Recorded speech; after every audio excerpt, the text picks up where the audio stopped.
ঈদকে সামনে রেখে বাজারে বেড়েছে মশলার দাম। বাড়তি দামে নিম্ন ও মধ্য আয়ের মানুষের বাড়ছে দুশ্চিন্তা।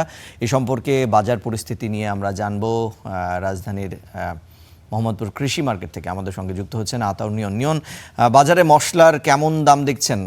গত সপ্তাহে কেমন ছিল, এখন কেমন আছে? ঈদকে সামনে রেখে বাড়তি দাম আদায় করা হচ্ছে কিনা জানাবেন। আমরা যেটা জানি যে বা দেখা যায় যে ঈদকে কেন্দ্র করে আসলে বেশ কিছু পণ্যের দাম বাড়ে, নিত্য পণ্যের, বিশেষ করে মাংসের বাজার বা সবজির বাজারে কিছুটা বাড়তি দাম দেখা যায়। সেরকমই একটি পণ্য হচ্ছে যে মশলা, যেটা ঈদে আসলে একটু বাড়তি চাহিদা থাকে বা অনেকের বিভিন্ন আয়োজনে সেটা ব্যবহার হয়ে থাকে।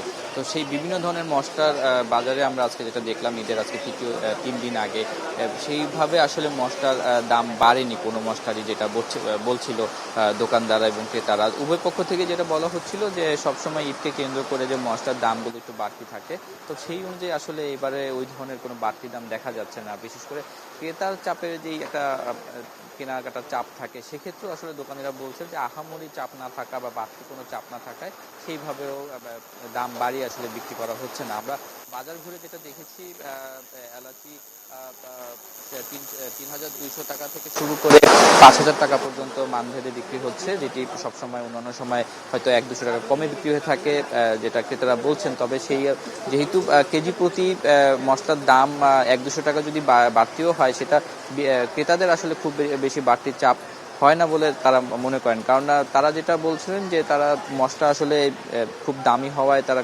সামান্য পরিমাণে যতটুকু প্রয়োজন সেইভাবেই আসলে ক্রেতারা মশলাগুলো কিনে থাকেন, যে কারণে আসলে সেই অতিরিক্ত দাম বা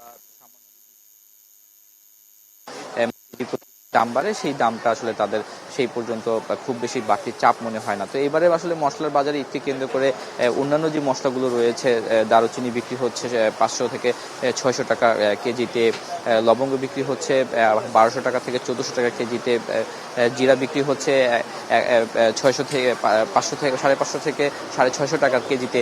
তো সব মশলাতে আসলে কেজি প্রতি ৫০ থেকে ১০০ টাকা বা ২০০ টাকা পর্যন্ত বাড়লেও ক্রেতা পর্যন্ত বা ভোক্তা পর্যন্ত বা সামান্য পরিমাণে চাহিদা অনুযায়ী কিনলে সে কেনার কারণে সেটা আসলে খুব বাড়তি চাপ বলছেন না ক্রেতারা। তো সেই জায়গা থেকে তারা বলছেন যে আসলে ঈদকে কেন্দ্র করে যে মশলার একটা বাড়তি চাপের বা একটা বাড়তি দামের যে দুশ্চিন্তা থাকে বা ভোগান্তি থাকে, সেইটা আসলে এইবারে যে কোরবানি ঈদ আসছে, সেই ঈদকে কেন্দ্র করে আসলে সেই ধরনের বাড়তি চাপ তারা দেখছেন না। তারা মশলার বাজারে কিছুটা স্বস্তি আসলে প্রকাশ করেছেন। তো এই ছিল মশলার বাজারের সর্বশেষ তথ্য।